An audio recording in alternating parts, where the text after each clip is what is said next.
Don't ask, don't tell. And not allow the homosexuals. This is about every American. Did a promise break the president? A wonderful world that she found in the Women's Army Corps.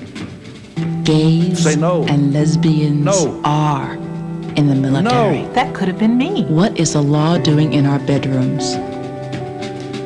And he said, Michael Hardwick, you're under arrest for sodomy. I said, I'm sorry, but why are you in my bedroom? Because there is no right to engage in homosexual sodomy under the Constitution. Don't ask, don't tell.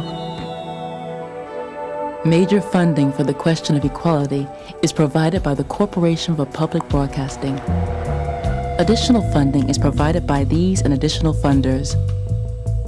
A complete list is available from ITVS, the independent television service.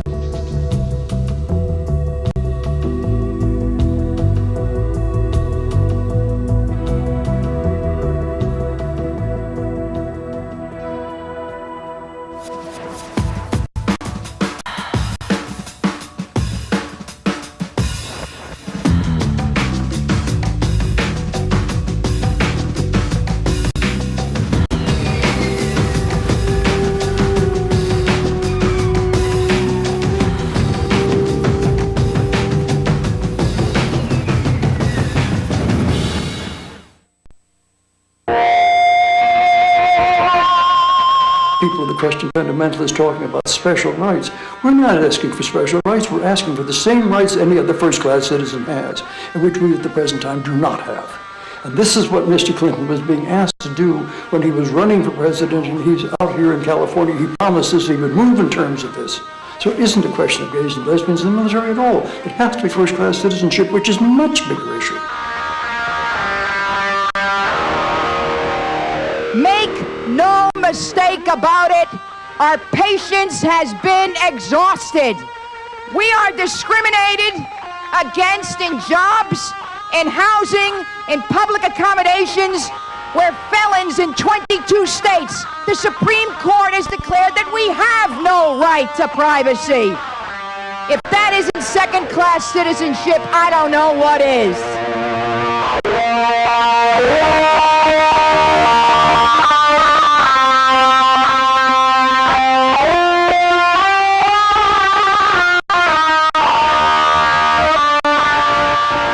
It's necessary that we preserve the law as it is now and not allow the homosexuals to be in the military. Senator Sam Nunn says no. General Colin Powell says no. The Joint Chiefs of Staff say no. The Pentagon says no. The vast majority of the American people say no. This is not just about the military. This is about every gay and lesbian in this country. This is about every American. Because the religious right will not be happy just taking away our right to serve the military. They want it all.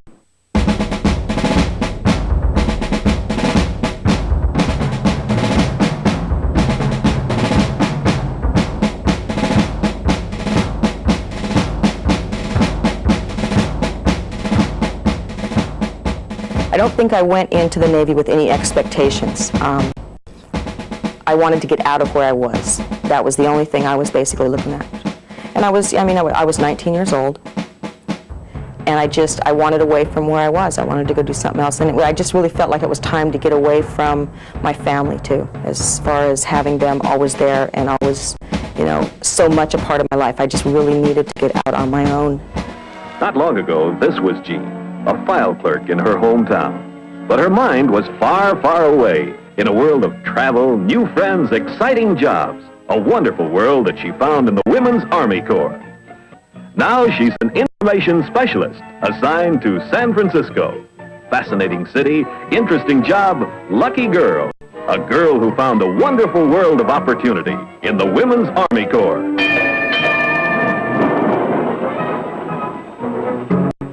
Can you qualify? See your Army recruiter soon. My interest stemmed from wanting to travel and not wanting to go back to Chicago or stay in Pittsburgh. So to travel was my main interest.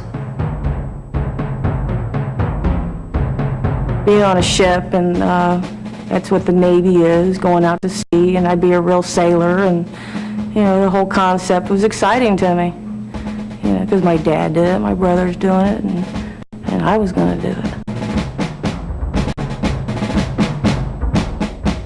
And I went down and talked to a recruiter and got everything filled out, and all of their forms. They ask you whether or not you have homosexual tendencies or not, and you just kind of look at the question and answer no, of course. My first duty station was in San Diego, and while I was there, the Women at Sea program opened up, and it was on a volunteer-only basis in the beginning. They did not want to force any women to go on board because they wanted us to make it work, and I put in for it. Some of the men were okay with it. A lot of them were not.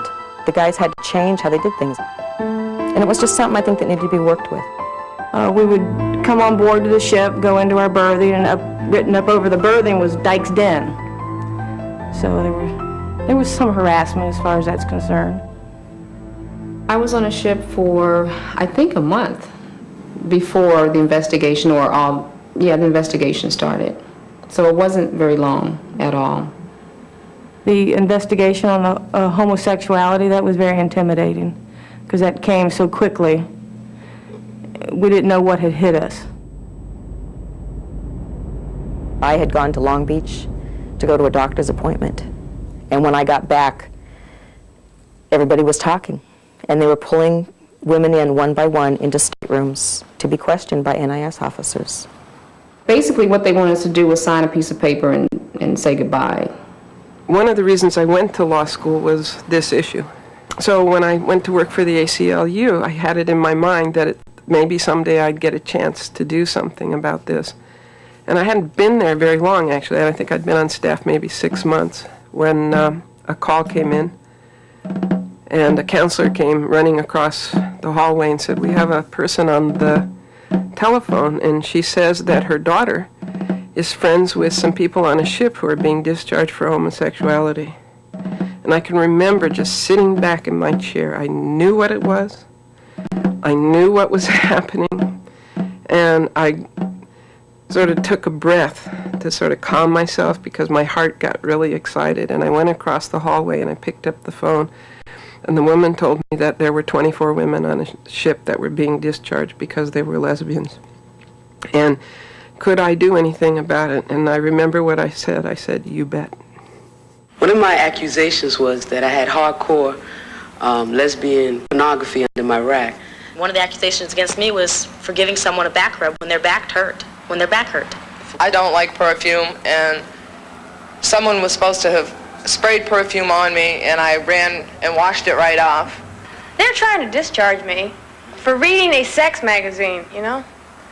I was accused of leaving the ship with one of the females and then coming back on board later on during the night with hickeys covering my neck.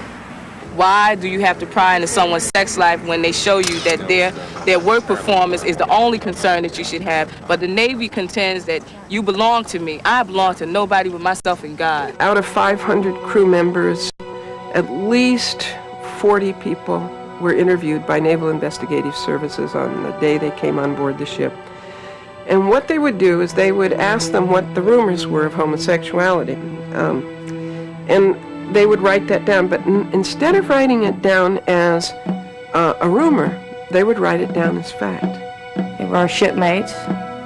They drank with us, laughed with us, partied with us, played with us, cried with us.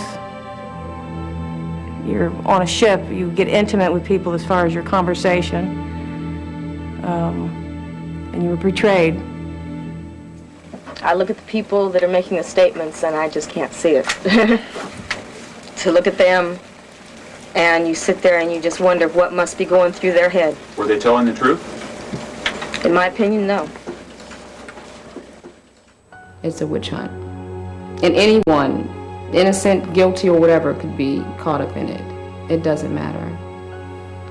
Ever since Franklin Delano Roosevelt formed the queer catching units in the Navy years ago, They had been massively successful in discharging homosexuals simply faced with rumor allegation.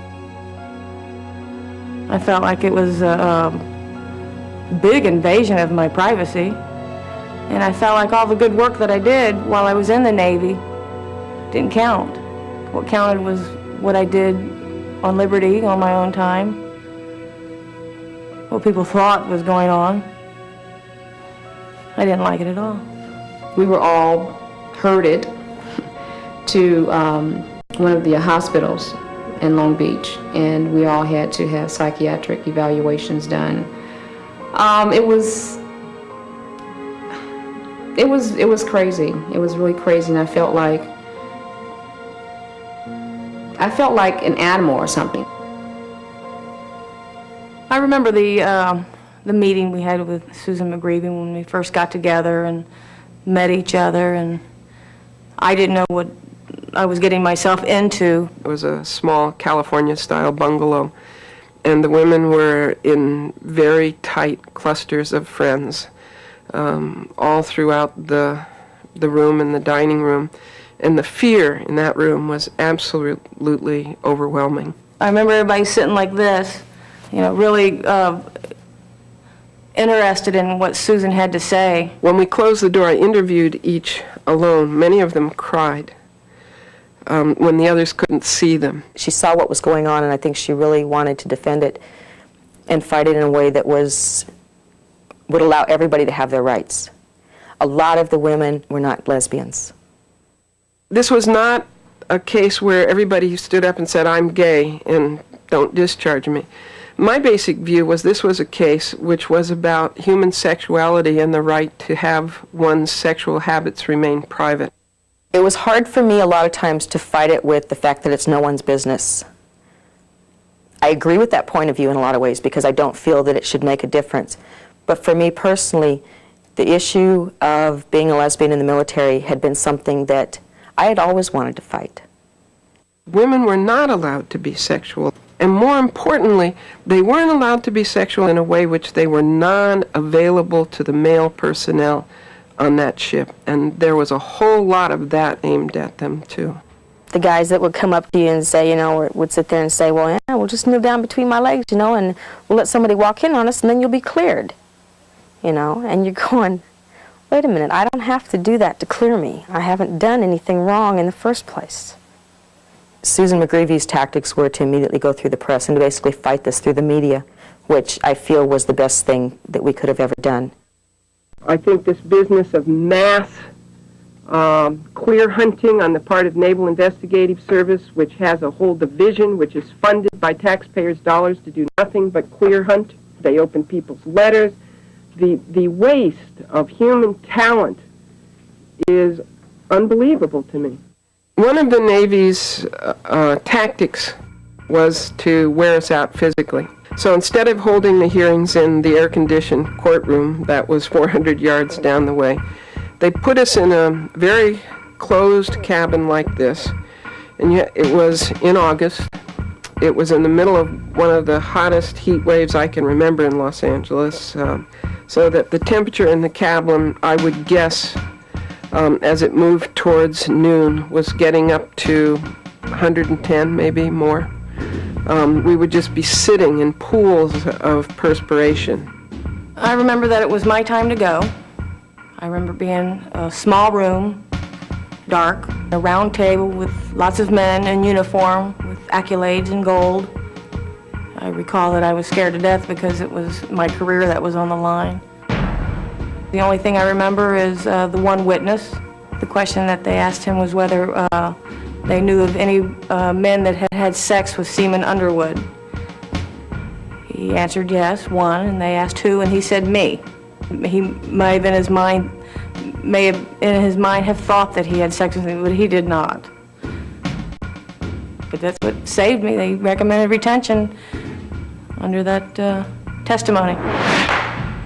We weren't very positive going in. We didn't feel very, very positive about the whole thing at all. They started the hearings at 7 in the morning, and they ran them till 11 at night, and they refused to allow any break between each plaintiff's case as they came up. So we would have to defend one and then move immediately into the next one, into the next one, into the next one.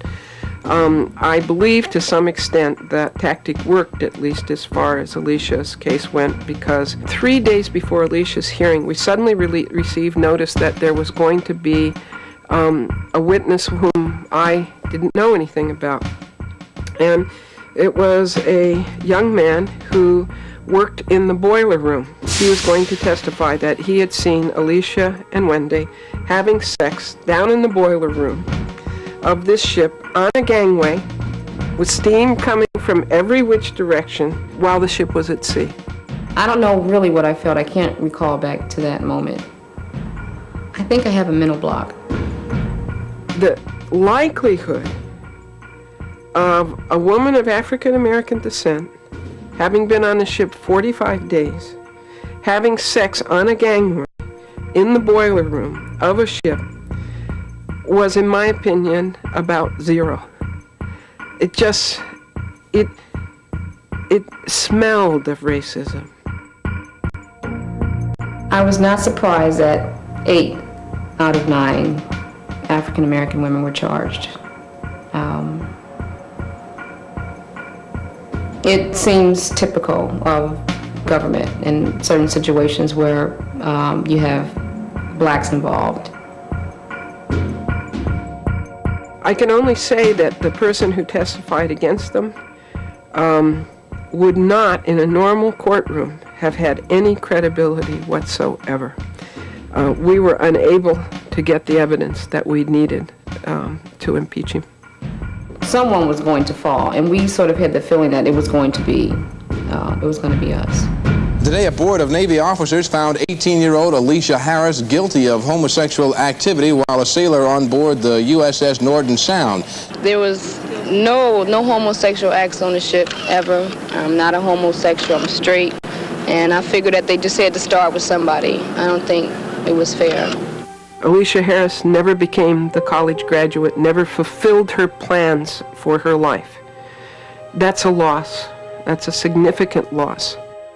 I felt betrayed because my intentions going into the Navy were good intentions, and I had plans to do well, and it was like all those dreams they were just blown away. Everything just happened just crazy, just out of nowhere. It was like darkness just came over instantly.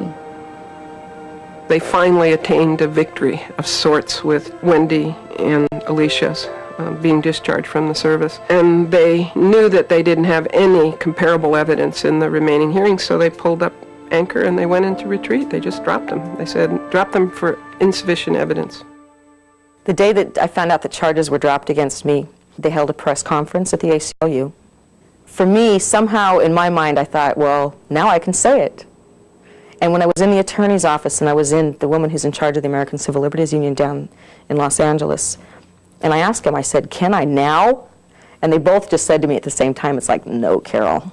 If you come out now as a lesbian, they'll just bring the charges back against you again. I'm glad that it's over, or for as much of it that's over as far as it is now. I would have liked to have gone through with my board, though. I feel that it's like just the satisfaction of going through it. I don't feel they would have kicked me out. I don't feel they had enough to kick me out with. Therefore, it's kind of almost a letdown, too, in a lot of ways. I'm real happy that it's all over. I just wish that, like Carol said, that we would have been able to go forth with our boards, because they don't have any evidence against us, and I don't think they had any against Alicia or Wendy either. And I just wish that things would be different for them. After the hearing, we all went about our business. The accusations were still flying around. The stigma was still there. The atmosphere on board the ship was no longer safe when you went out to sea. It was a little bit more than I could take. I had wanted to be transferred off that particular ship. I was denied a transfer, and I believe that the Navy felt that my that my attitude was no longer sufficient for them. I was no longer happy in there, they felt, and as a convenience of the government, I needed to be discharged honorably. I felt like my whole world had been taken away. All my dreams and goals had been stolen from me. It was a tragedy for me. I had to go back home to what? With little training. The most training that I had gotten out of the service was how to defend myself from lesbian accusations. I was out in California, 3,000 miles from my home. I was lost. That was it. Felt my life was ruined at 23 years old. I'm going to stay right on the Norton Sound. I'm not moving. I'm not going anywhere. I'm staying on that ship. I have about 45 days left, and right now I don't really know. After I went through the investigation, I think within myself I realized that there is no way I would ever allow anybody to do this to me again. I really feel that it should have come down to, what my job performance was. And it didn't. They wanted to bring things in that had never happened even on board the ship. So for me, there was no question in my mind that there's no way I was going to stay in. For the first time, people who were charged with being homosexual turned around and fought. We had a meeting right after it ended, and I can still remember those women snapping to for me. And saying how proud they were. They were so proud of themselves. Learned a lot about life going through that. In a way I can probably thank them, because I'll never have that happen to me again. What they did in the confines of their own bedroom was their own private business, which I believe to this day is the core of what's being fought here. I guess I look at a lot of situations in which the government takes an active part, and it's just a confirmation of what I went through, because so many other people are going through a lot of things, and where the government interferes and they preach justice, but there really is no justice.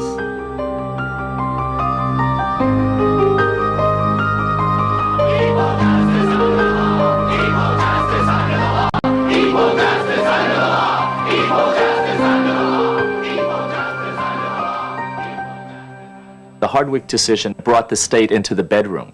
Now, of course, it's an absurd law to try to enforce, but that's not the point. The point is that the principal said to gay men that what you do, what your behavior is, or what your lifestyle is essentially against the law. One of the beauties of Michael's case was that it was a literally perfect fact situation. He was arrested in the bedroom of his own home, having sex with his lover, and it was a situation where it was no money, no minors, no force involved. It was a situation people could relate to. When I'd tell the story, people would say, why, that could have been me. I was arrested for drinking in public, and I missed the court date. The officer was at my house 2 hours after my court date. It takes 48 hours to process a warrant, but he personally processed this one. I came home like 2 hours later, the same day of my court date, and went to the courts, paid the fine. Well, 22 days after I'd taken care of it, the arresting officer showed up at my house. I had a house guest that was sleeping on the couch, and the officer knocked on the door, allegedly, and the house guest opened the door. He asked where Michael was. Well, he had been sleeping. He didn't know that I had just gotten home with company, and he said he's probably back in his room. And the door was slightly open, and the officer stood there for about 35 seconds. I looked up, and then he identified himself. And he said, Michael Hardwick, you're under arrest for sodomy. I said, I'm sorry, but why are you in my bedroom? Michael was arrested in 1982. At that point, there had been a number of people in the ACLU who had been looking for a case to challenge Georgia's sodomy law. It's one of the more draconian, with a penalty of up to 20 years in jail for oral or anal sex. I believe the sodomy law serves the state's interest because it is reflective of the public morality. It is at least an aspiration for the state in terms of stating what the morality of the vast majority of people in the state are. When they brought me to jail, they made sure that they told everyone in the holding cells that I was in there for sodomy and that I should be able to find what I was looking for in there. There was somebody to get me out of jail in an hour, and it took 12 hours for them to get me out. And in the meantime, they were changing me from floor to floor, telling different guards in the jail that I was in there for sodomy, and then they would in turn tell whoever they would put me in the holding cells with.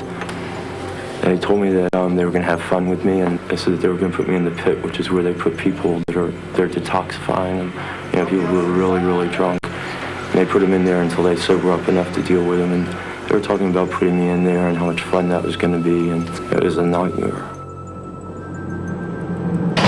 Michael was a fairly outgoing person who was willing to stand up when it counted. He knew that this case could go all the way, and he was willing to take the heat for it.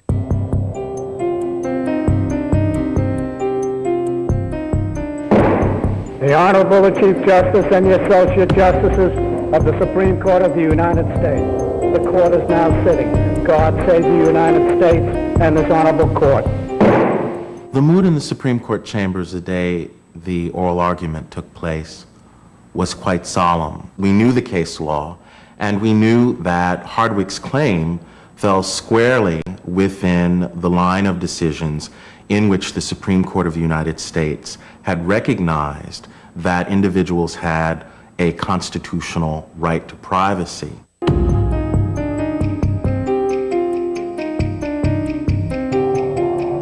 What is at stake here is the general question of how sweeping a power government has to control the intimate details of every life in every bedroom in this country. The way this case was defended by the Attorney General's office was what really was most troublesome to me. Every third word in their brief was homosexual. And this was not a case about homosexuals. This is a statute in Georgia that applies to everybody. The Georgia sodomy statute prohibited certain forms of sexual conduct. It doesn't mention the fact that the parties are men or women. It doesn't limit the statute to whether or not the parties are married or unmarried. But it very soon became apparent that the courts were going to construe Hardwick's claim as the assertion of a right to engage in what it called homosexual sodomy, even though that term doesn't appear anywhere in the statute. I'm not sure that I can spell out every detail of our legal argument, but basically it's this. The Georgia sodomy statute is constitutional because there is no right to engage in homosexual sodomy under the Constitution of the United States. Why is there no such right? Well, as the Supreme Court said, anytime someone asserts that certain conduct is constitutionally protected, first thing you ought to do is go to the Constitution itself and look if the Constitution expressly protects that asserted right. In this case, clearly that is not so. A law cannot be based simply on the fact that some people find the conduct distasteful or that some people find the conduct morally objectionable. The government has to be able to say the conduct in question is harmful. I don't believe that that case has yet been made. There were a number of troublesome questions, and some came from Justice Powell, who was trying to decide where you drew the line, whether it was just the bedroom, how about a motel room, how about a park where nobody's present, how about a bathroom in a park, where do you draw that line? The Hardwick case had nothing at all to do with public toilets. So to my mind, the simple fact that one of the justices of the Supreme Court of the United States could ask that question meant that we were in trouble. It was clear that they were in the grip of some very damaging misconceptions, myths, and prejudices about gay men and lesbians in the United States. We had our day in court, and there was a lot of excitement and a big party afterwards, but I left the courthouse very troubled as to what the outcome would be. I was sitting at my desk and I got a phone call from a reporter who said, "What's your comment?" And I said, "What's the question?" He said, "Well, you just lost in the Supreme Court 5-4 on the Hardwick case." And I said, "Oh my God." Police estimate the crowd at 1,000 strong, noisy and angry. This is an asinine decision, and it's an idiotic decision, and more than that, it threatens everyone's rights. It absolutely galvanized the gay community. There were massive demonstrations and mourn-ins shortly after the Hardwick decision.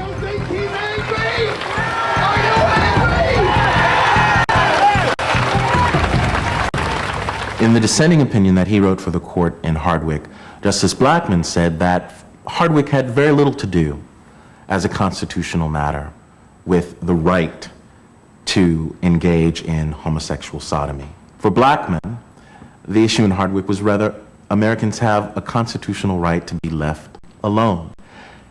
And I think the inability or the unwillingness of the majority in Hardwick to understand the issue in those terms can properly be laid to homophobia. I just couldn't believe that in this day and age I would make a decision that would turn me into a second-class citizen in the country that I've been raised in. They are no more a second-class citizen than is someone who engages in incest or rape or any other illegal conduct is rendered a second-class citizen. The legacy of Bowers against Hardwick is that government can legitimize violence, discrimination, degradation on the part of one segment of the population toward another. This case was important because if who you are is a felon, then it affects radically how you can be in the world, who you can be professionally. It taints forever who you are as a person, and that stigma has got to be removed. In 1986, I was turning 22, and I remember seeing the Post headline announcing the Hardwick decision, and I was wondering what it meant for me. It was also a time when the AIDS epidemic had just begun, and I was thinking about my sexuality in terms of risk. I came to consciousness about my sexuality by realizing that some of the kinds of sex that I had had placed me at risk for infection to a newly discovered virus. And so I immediately felt even doubly under threat, because not only now had some of the sexual practices I'd been engaging in possibly placed me at risk for HIV, but I also felt now policed directly by the law. And it was with that sense of threat that I went to those first demonstrations.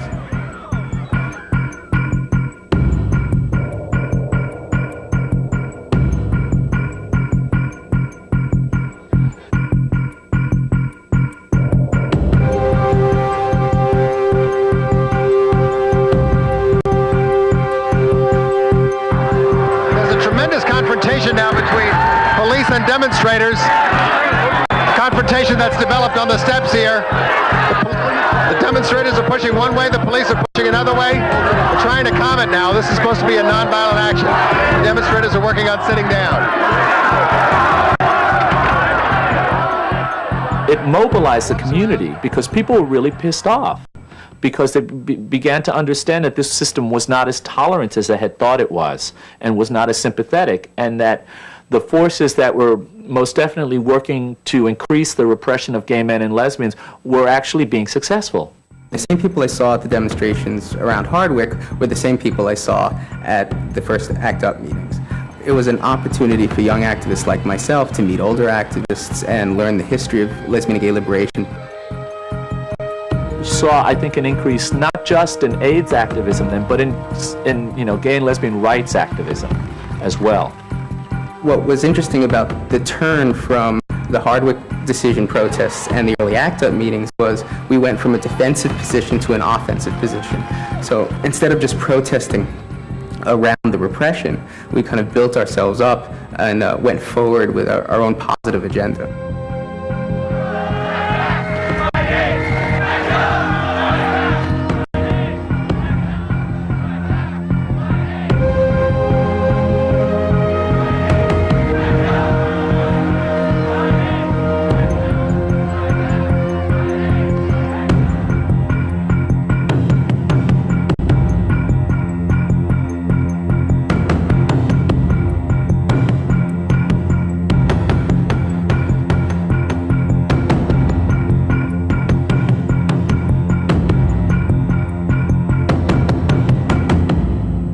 If you become president, do you plan to revoke the U.S. military's longstanding ban on gay and lesbians who want to serve their country? Yes.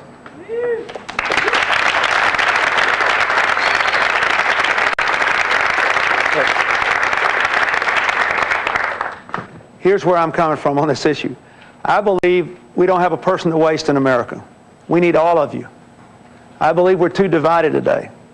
So the presumption should be in favor of serving your country unless there's a reason not to allow it. That's the way I think about this. Some people have said, well, we think the president made a big mistake. He brought it up too early. People should understand it wasn't Bill Clinton's choice to bring it up that early. It wasn't the gay and lesbian movement's choice to bring it up that early. It was a federal judge, Judge Hatter. This issue, if people will go back and look at the newspapers in November and December of 1992 after the election, this issue became a front page, top of the hour story when Judge Hatter held that Keith Meinhold had a right to stay in the military. I had grown over a period of number of years to love the Navy. I liked it right away, but I really thought I was part of the Navy. And in fact, even when I'm out of the service, I don't think I could ever take the Navy out of me. I mean, that's who I am. It's part of me more than anything else. So when I came to terms with my sexuality, I was caught in a position because I wanted to stay in the Navy, wanted to do my job, and yet they wanted to kick me out, and I was gay. And I didn't know what to do. I could either hide my sexuality and hope that they would never catch me, but that in addition to feeling dishonest seemed somewhat implausible.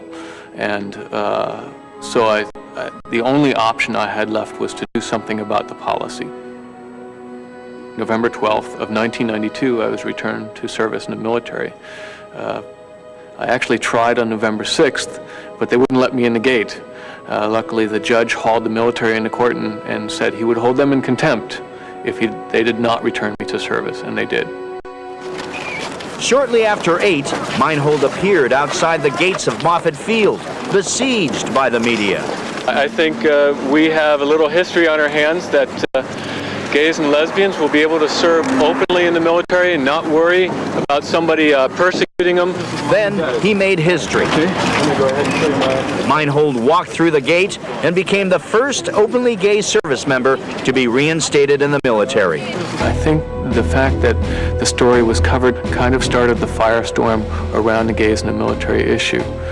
That, coupled with the president's promise to lift the ban, added to the fire.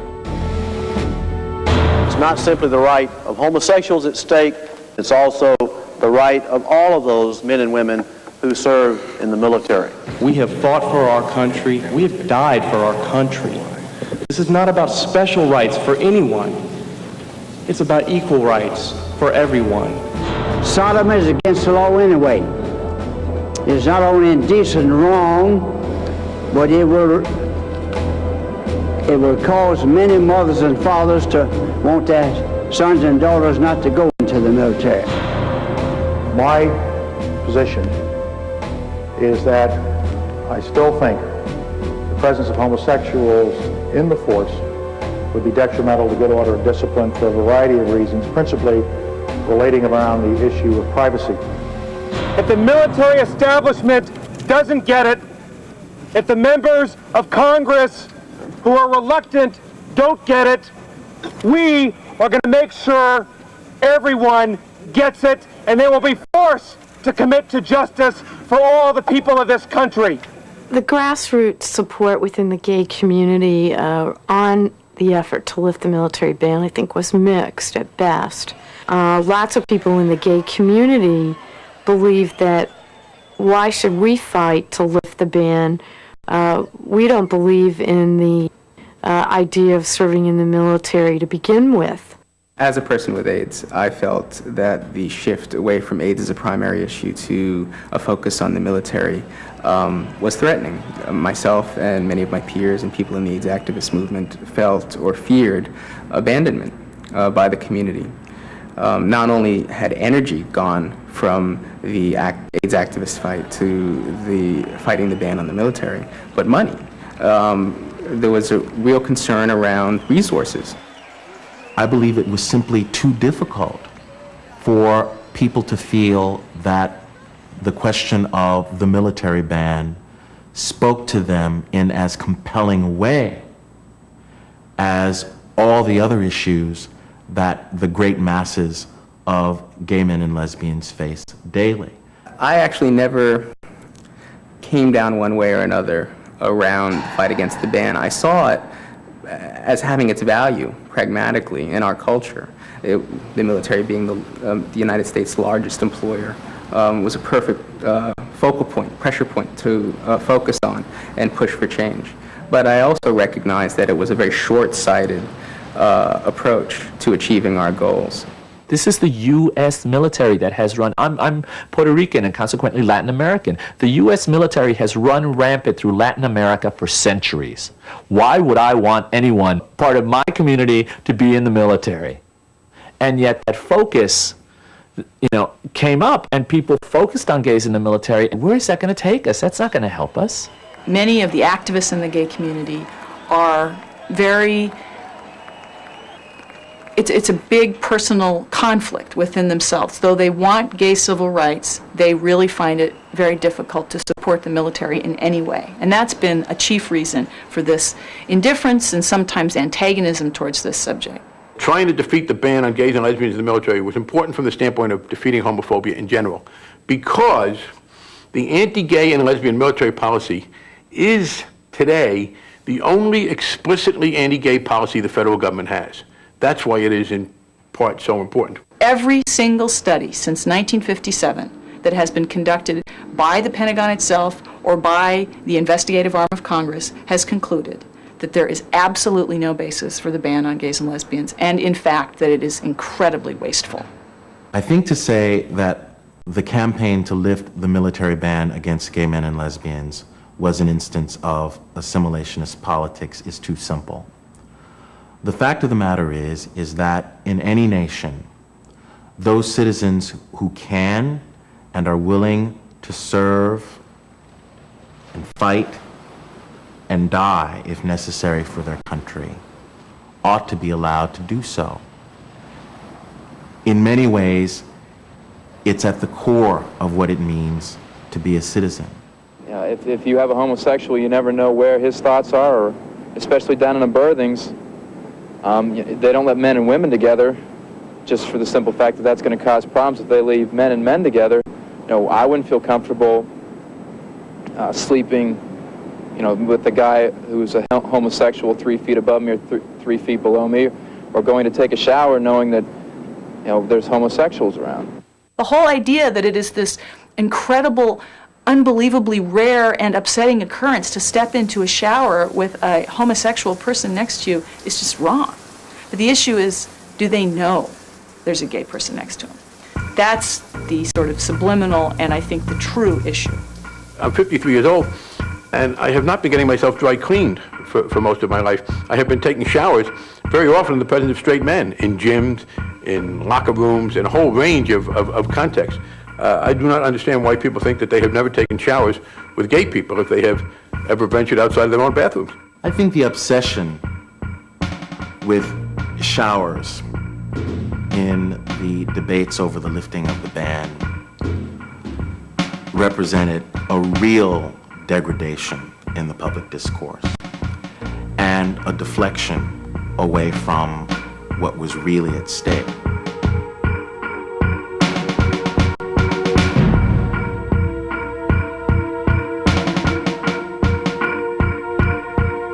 For women in the services, to hear this much angst and anxiety and terror from these big, strong military guys who can't stand the idea that a guy next to him might or might not be having a thought. It's just preposterous, because women deal with spoken thoughts and harassment of the exact same nature all the time. And now the men who run the military are scared that that same sort of roving sexual eye is going to be directed at them, and they can't stand it. They're going to try and keep gays out of the military rather than ever be perceived of as a sexual object. It's absolutely analogous. But when it's men that might be looked at unwelcomely by other men, it's a national catastrophe. We have to have Senate hearings. We have to send senators down into the submarines to say, aren't you uncomfortable with a man that might be gay looking at you? And the military women are like, my God, this is our entire life, as we're having men who we're not attracted to, who we're not comfortable with looking at us. I have been back in the military now for over a year as an openly gay man. And certainly I've had to live in the barracks. I've had to take group showers. No big deal. I take my shower, I get done with it, I go. And if somebody felt uncomfortable being in a shower with me, all they got to wait is about 2 or 3 minutes. I mean, it's not a big problem.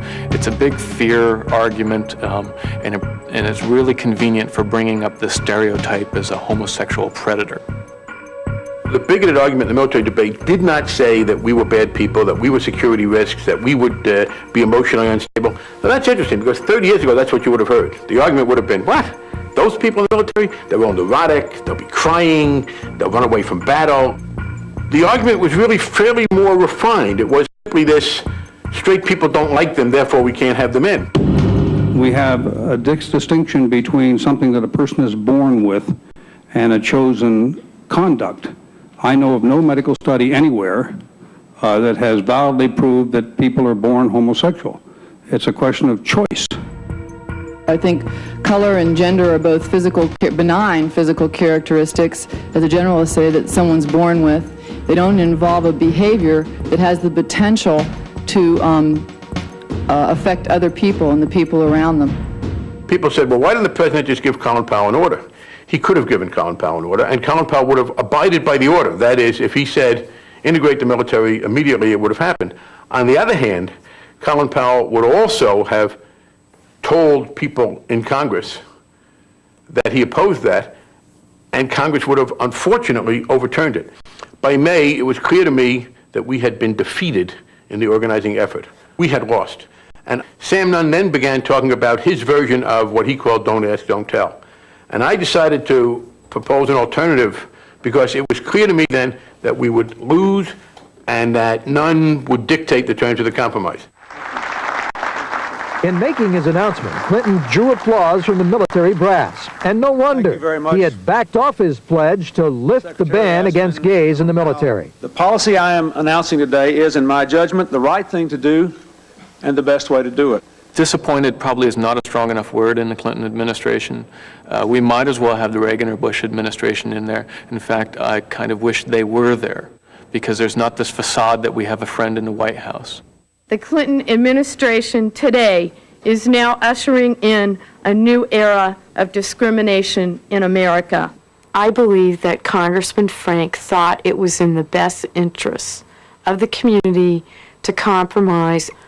I still believe that he was premature. I still believe we didn't get anything. In fact, we got a federal law.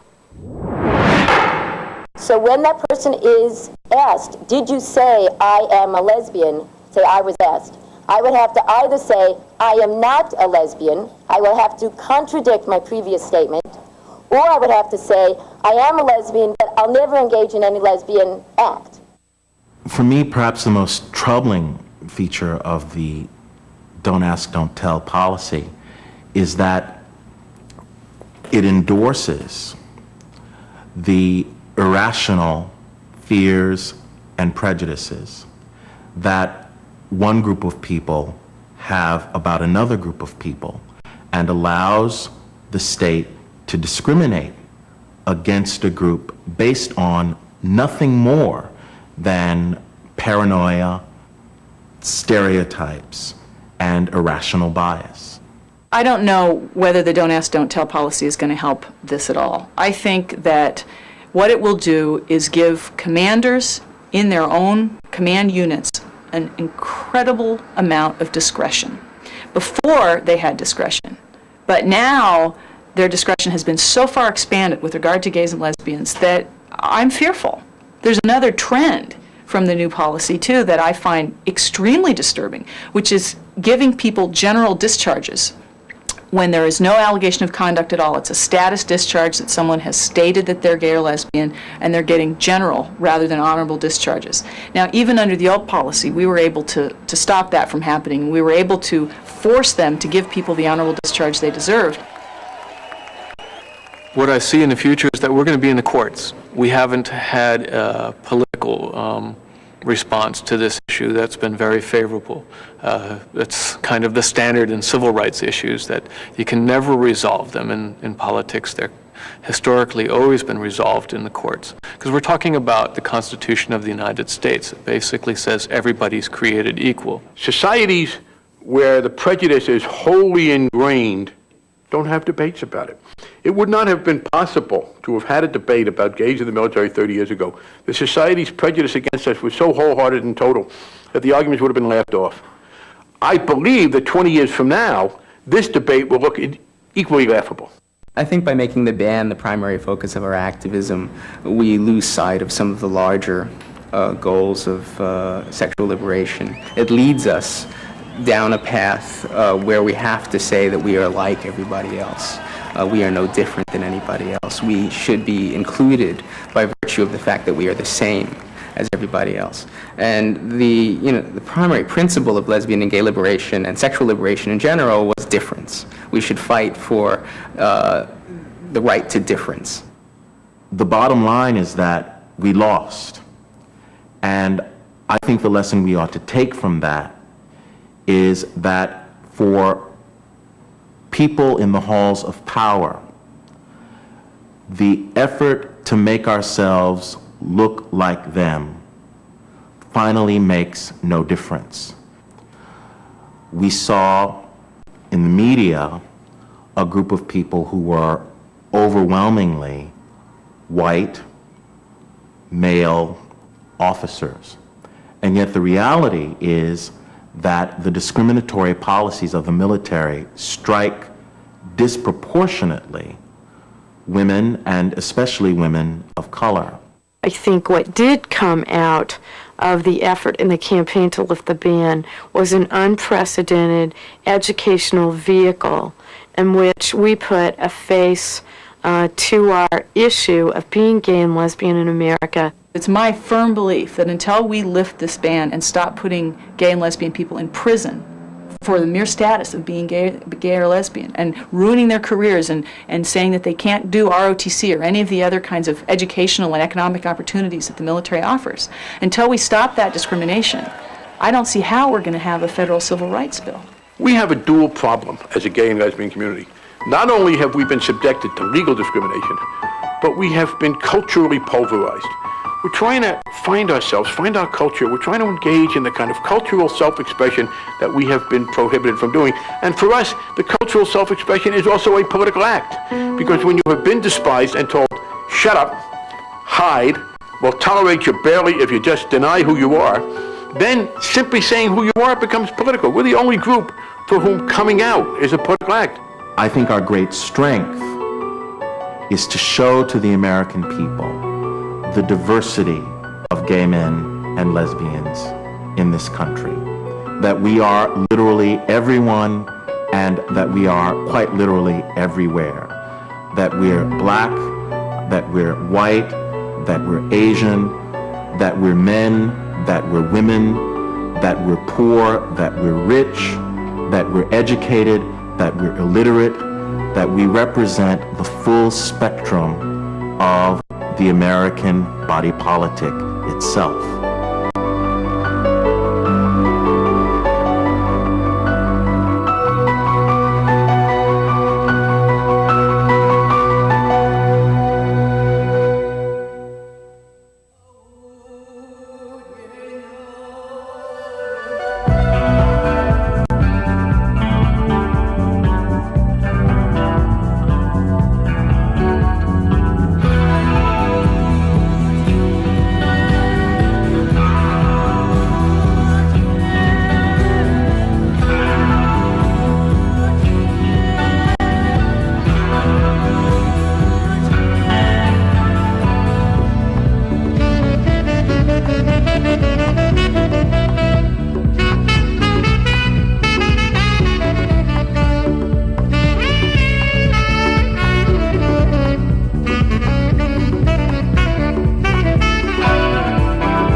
Major funding for the question of equality was provided by the Corporation for Public Broadcasting.